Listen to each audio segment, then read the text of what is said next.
जिंदाबाद जिंदाबाद जय भारत पार्टी जिंदाबाद जिंदाबाद जिंदाबाद आदिवासी जिंदाबाद जिंदाबाद जिंदाबाद जय भारत पार्टी जिंदाबाद जिंदाबाद जिंदाबाद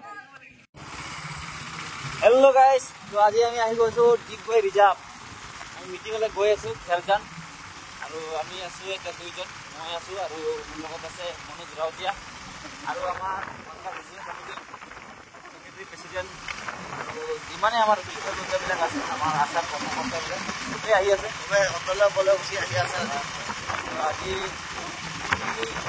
লগত আমাৰ যিহেতু মানে নতুনকৈ এতিয়া আশা বৰ্গৰ জন্ম লাভ কৰিছে আমাৰ জয় ভাৰত পাৰ্টি আজি কেইটা মানে আলোচনা আছে এই আলোচনাত আমি গৈছোঁ আৰু এই আলোচনাত আৰু আমাৰ পৃথিৱীৰ ৰাইজক অহা পৰামৰ্শ কেনেধৰণৰ আজি পাম সেইটো মই আপোনালোকক আজি এই প্ৰতিবেদনত দেখাম গাইজ এই ভিডিঅ'ত আপোনালোকে সকলোকে চাই থাকক। তিনিচুকীয়া জিলাৰ ডিগবৈ সমষ্টিত আজি উপস্থিত হৈছোঁ আৰু তিনিচুকীয়া জিলাৰ আমাৰ 6 দিনৰ কাৰ্যসূচী আছিলে আমি প্ৰত্যেকটা জিলাতে জয় ভাৰত পাৰ্টিৰ সমষ্টি কমিটি প্ৰথমে আমি বনাই আছোঁ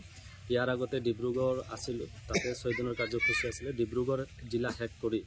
আজি তিনিচুকীয়া জিলা 5টা সমষ্টি কমিটি বনোৱাৰ পিছত আজি ডিগবৈ সমষ্টি কমিটি আমি গঠন কৰি আছোঁ আৰু ইতিমধ্যে গঠন হৈ গ'ল আগন্তুক যি পঞ্চায়ত নিৰ্বাচন আছে এই পঞ্চায়ত নিৰ্বাচনত প্ৰতিদ্বন্দ্বিতা কৰিবৰ বাবে আমি জয় ভাৰত পাৰ্টি আগবাঢ়ি আছোঁ। আপোনালোকে যি ধৰণেৰে বৰ্তমান নতুনকৈ গঠিত কৰি এই ৰাজনৈতিক দলটোৱে ইতিমধ্যে ৰাইজৰ মাজত সোমাইছে আপোনালোকৰ লক্ষ্য আৰু উদ্দেশ্য হিচাপে আমি এটা কথা ধৰিব পাৰোঁ নেকি আপোনালোকৰ যিসমূহ জনগোষ্ঠীটো উত্তৰণৰ স্বাৰ্থত যিসমূহ আজি পৰ্যন্তলৈকে দাবীসমূহ ফলপ্ৰসূ হোৱা নাই এই দাবীসমূহ আচলতে ফুলফিল কৰিবৰ কাৰণে আপোনালোকে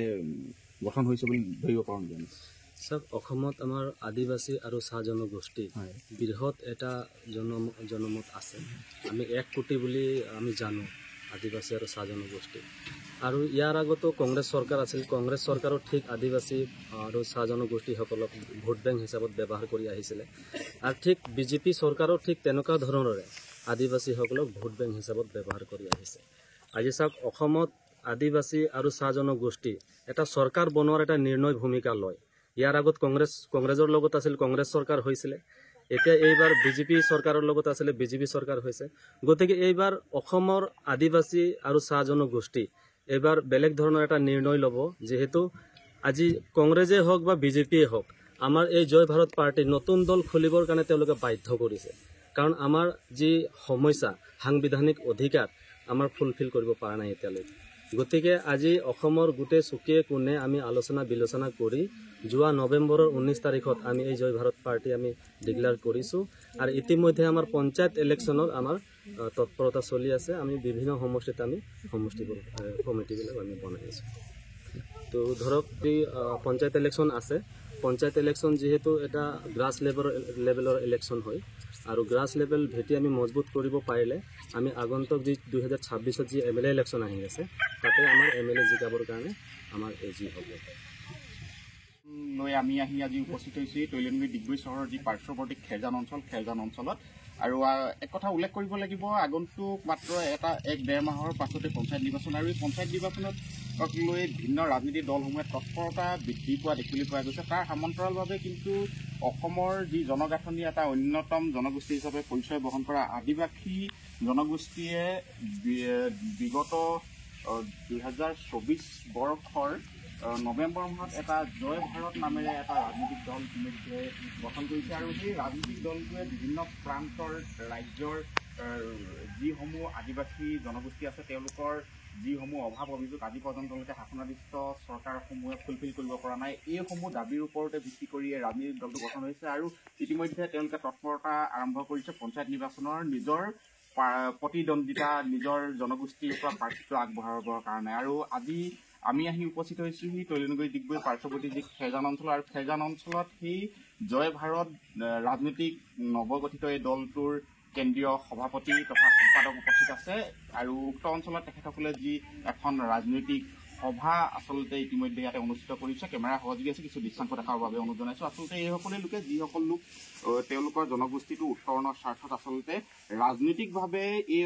সমস্যাসমূহ সমাধানৰ ক্ষেত্ৰত ইতিমধ্যে তৎপৰ হৈ পৰিছে আৰু আগন্তুক পঞ্চায়ত নিৰ্বাচনৰ ভিত্তিতে তেওঁলোকে কুচকাৱাজ আৰম্ভ কৰিছে। কিছু কথা পাতিবলৈ যত্ন কৰিম। আমাৰ লগত উপস্থিত আছে জয় ভাৰত ৰাজনৈতিক দলটো নৱগঠিত ৰাজনৈতিক দলটোৰ সভাপতি মহোদয়, আপোনাক এই অনুষ্ঠানলৈ স্বাগতম জনাইছো। আমি আপোনাৰ পৰা জানিব বিচাৰিম আপোনালোকৰ এই ৰাজনৈতিক দলটো কেতিয়া জন্ম হৈছিল? ধন্যবাদ জনাইছোঁ আমাৰ সংবাদ মাধ্যমৰ সাংবাদিক বন্ধুসকল। আমাৰ এই জয় ভাৰত পাৰ্টিটো যোৱা 2024 চনৰ 19 নৱেম্বৰত গুৱাহাটীৰ প্ৰেছ ক্লাব জৰিয়তে আমাৰ এই জয় ভাৰত পাৰ্টিটো আমি ডিক্লাৰেশ্যন কৰিছিলোঁ আৰু ইতিমধ্যে আমি অসমৰ বিভিন্ন জিলাত আমাৰ এই জয় ভাৰত কমিটিৰ জিলা সমিতি, বিধানসভা সমিতি, পঞ্চায়ত সমিতি আমি ইতিমধ্যে গঠন কৰি আছোঁ আৰু ইয়াৰ ছাত্ৰ সংগঠন আছে আদিবাসী ছাত্ৰ সন্থা। এই আদিবাসী ছাত্ৰ সন্থাৰ পৰা আপোনালোকে কেনেধৰণে সহায় লাভ কৰিছে বা কি ধৰণে আগন্তুক কাৰ্যপন্থা আগুৱাই নিয়াৰ ক্ষেত্ৰত তেওঁলোকে সহযোগিতা পাইছে? হয়, মই ইয়াৰ আগন্তুক দিনত মই আশা আছিলোঁ আৰু এতিয়া প্ৰাক্তন হৈছোঁ। আশাৰ পৰাই আহা আৰু আশা আমাক পূৰ্ণ সমৰ্থন জনাব বুলি তেওঁলোকে আশাক দিছে আৰু আগন্তুক ইলেকশ্যনবোৰত আমাৰ যিমানখিনি প্ৰাৰ্থী থাকিব, পঞ্চায়ত ইলেকশ্যনৰ যি আমাৰ মনোনীত প্ৰাৰ্থী থাকিব, গোটেইসকলক জিকাই নিয়াৰ তেওঁলোকে দায়িত্ব লোৱাৰ এটা আশা দিছে আমাক। ইতিমধ্যে চাহ জনগোষ্ঠী ছাত্ৰ সন্থাৰ লগতো আমাৰ আলোচনা চলি আছে। আদিবাসী চাহ জনগোষ্ঠীৰ যিমান বুদ্ধিজীৱী আছে সকলোৰ লগতে আলোচনা চলি আছে। চাওক, আজি অসমত যদি আমি চাব যাওঁ, প্ৰত্যেকটা জাতিৰ নেতৃত্ব দিয়া এটা দল আছে। আপোনালোকে মুছলিম কমিউনিটি যদি চাব যায় তেওঁলোকৰ UDF আছে, আহোমৰ পৰা আছে, মিচিঙৰ পৰা আছে, কাৰ্বিৰ পৰা আছে। তো আমিও অনুভৱ কৰিছোঁ বা আমাৰ আদিবাসী বুদ্ধিজীৱীসকলেও চিন্তা কৰিছে যে অসমত আদিবাসী জাতিৰ নেতৃত্ব দিয়া ষ্ট্ৰং এটা দল যে প্ৰয়োজন আছে, এইটো সকলোৱে অনুভৱ কৰিছে আৰু অসমৰ যিমান বুদ্ধিজীৱী আছে সকলোৱে আদৰণি বা সমৰ্থন জনাব বুলি আমাৰ এটা বিশ্বাস। ধন্যবাদ আছিলোঁ। এওঁৰ মুখৰ পৰা আমি কেইবাটাও ইতিমধ্যে উল্লেখনীয় কথা অৱগত হৈছোঁ আৰু এক কথাত উল্লেখ কৰিব লাগিব যে এওঁলোকৰ যি নৱগঠিত জয় ভাৰত নামৰ যি ৰাজনৈতিক দলটো, এই ৰাজনৈতিক দলটোৰ প্ৰতি তেওঁলোকে যথেষ্টখিনি আশাবাদী আৰু লগতে যি আদিবাসী ছাত্ৰ সন্থা আছে এখেতসকলক খুব এটা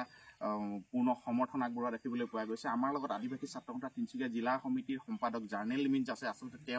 তেওঁৰ পৰা আমি কিছু কথা জানিবৰ কাৰণে অৱগত চেষ্টা কৰিম। আচলতে যি ধৰণেৰে বৰ্তমান জয় ভাৰত ৰাজনৈতিক দল গঠন হৈছে আৰু আপোনালোকে আদিবাসী ছাত্ৰ সন্থা হিচাপে আদিবাসী জনগোষ্ঠীটো উত্তৰণৰ স্বাৰ্থত যথেষ্টখিনি কাম কাজ কৰি আছে আৰু এই নৱগঠিত দলটোৰ ক্ষেত্ৰত আপোনালোকে কি ধৰণে সঁহাৰি আগবঢ়াব বা এই যিসমূহ আপোনালোকৰ আদিবাসী জনগোষ্ঠীটোৰ ভিতৰত যিসকল লোক আছে এই লোকসকলক কেনেধৰণে আপোনালোকে কনভিন্স কৰিবলৈ চেষ্টা কৰিব? পোনপ্ৰথমে মই সংবাদকৰ্মী আপোনালোকক মই আদৰণি জনাইছোঁ, ধন্যবাদ জ্ঞাপন কৰিছোঁ। এইখিনিত আমি আদিবাসী ছাত্ৰ সন্থা তিনিচুকীয়া জিলা সমিতি আৰু ইয়াত ডিব্ৰুগড় জিলা সমিতি আছে আৰু আমি ডিব্ৰুগড় জিলা সমিতি আৰু তিনিচুকীয়া জিলা সমিতিৰ তৰফৰ পৰা এই জয় ভাৰত পাৰ্টি নতুনকৈ জন্মগ্ৰহণ কৰা আদিবাসী বুদ্ধিজীৱীসকলৰ দ্বাৰা এই জন্মগ্ৰহণ কৰা জয় ভাৰত পাৰ্টিক আমি ভীষ্ম আদৰণি জনাইছোঁ। অনাগত দিনবোৰত এই জয় ভাৰত পাৰ্টিক আমি যিমান পাৰোঁ আমাৰ হাইকমাণ্ড, আমাৰ আচাৰ যিবিলাক বৰমৰীয়াসকল আছে কেন্দ্ৰীয় সমিতিৰ তৰফৰ পৰা যেনেকৈ ইনষ্ট্ৰাকশ্যন আহিব তেনেকৈ আমি কাম কৰি যাম। আগন্তুক যি পঞ্চায়ত নিৰ্বাচন আছে, পঞ্চায়ত নিৰ্বাচনৰ ক্ষেত্ৰত এতিয়া আপোনালোকে প্ৰাৰ্থিত্ব আগবঢ়াব আৰু এই পঞ্চায়ত নিৰ্বাচনৰ জয় কৰাৰ ক্ষেত্ৰত আপোনালোকৰ ভূমিকা কি হ'ব এই ৰাজনৈতিক দলটোৰ হৈ? আমাৰ ভূমিকা ইয়াত যিহেতু আপোনালোকে জানে জয় ভাৰত পাৰ্টি একেবাৰে কেঁচুৱা হৈ আছে, ইয়াক আগবঢ়াই লৈ যাবৰ কাৰণে আদিবাসী ছাত্ৰ সন্থা ইয়াত যিমান আমাৰ জিলা সমিতি, আঞ্চলিক সমিতি, প্ৰাথমিক সমিতিৰ পৰা আদিকে ধৰি কেন্দ্ৰ সমিতিৰ সকলো বিষয়ববীয়া ইয়াত তৎপৰতা হৈ আছে। কাৰণ আপোনালোকে জানেই বিজেপি, কংগ্ৰেছ, ৰাইজৰ দল, অসম জাতীয় পৰিষদ যিমানেই ৰাজনৈতিক দল আছে, আঞ্চলিকতা বা ৰাজনৈতিক দলবিলাক আছে, এই দলসকল আদিবাসীসকলৰ কাৰণে কোনো ধৰণৰ সৎ ইচ্ছা নাই, যাৰ কাৰণে আমি দেখিবলৈ পাইছোঁ আমাৰ সমস্যা ভাগি আছে। আজি পৰ্যন্ত ভাৰত স্বাধীন হৈ 77 ইয়াৰ্ছ হৈ গ'ল, আজি পৰ্যন্ত মাটিৰ পাট্টা আমি পোৱা নাই। আজি পৰ্যন্ত অসমত বসবাস কৰা আদিবাসীসকল আজি পৰ্যন্ত মিনিমাম ৱেজেছ এক্টৰ মতে ন্যূনতম মজুৰি আমি এতিয়ালৈকে পোৱা নাই। আপোনালোকে জানে সাধাৰণ আমাৰ জাতিগত প্ৰমাণ পত্ৰ আমি বিচাৰিছিলোঁ। আমি যিটো জাতিৰ পৰা বিলংছ কৰোঁ সেই জাতিৰহে প্ৰমাণ পত্ৰ বিচাৰিছিলোঁ। কিন্তু বৰ্তমান শাসনাধিষ্ঠ এই বিজেপি চৰকাৰখনে সাধাৰণ এটা জাতিগত প্ৰমাণ পত্ৰ দিব পৰা নাই। তেনেহ'লে এই বৰ্তমান শাসনাধিষ্ঠ এই বিজেপি চৰকাৰৰ পৰা আমি জনজাতিকৰণটো কেনেকৈ আশা কৰিব পাৰিম? গতিকে STৰ দাবী হওক, মাটিৰ পাটাই হওক বা চাহ শ্ৰমিকৰ দৈনিক মজুৰিয়ে নহওক কিয়, এইবিলাক আমাৰ সমস্যাই ভাগে আছে। আপোনালোকে জানে আচাৰ জন্ম লগনৰে পৰা আমি কিমান প্ৰতিবাদ কৰিলোঁ, কিমান আন্দোলন কৰিলোঁ, কিমান আমি ধৰ্ণা কাৰ্যসূচী দিলোঁ। হয়তো স্মাৰক পত্ৰ যদি আমি চাওঁ তেনেহ'লে কিমান ট্ৰাক হ'ব পাৰে, কিন্তু কোনো ধৰণৰ ফলগতি নহ'ল। স্পষ্ট কথা, এতিয়া না আন্দোলন হ'ব, না প্ৰতিবাদ হ'ব, না স্মাৰক পত্ৰ প্ৰদান কৰা হ'ব। কেৱল আমাৰ ইছ্যুবিলাক যিহেতু ৰাজনৈতিক ইছ্যু, ৰাজনৈতিকভাৱে আমি আগবাঢ়ি যাম, স্পষ্ট কথা। নিশ্চিতকৈ আচলতে এখেতসকলে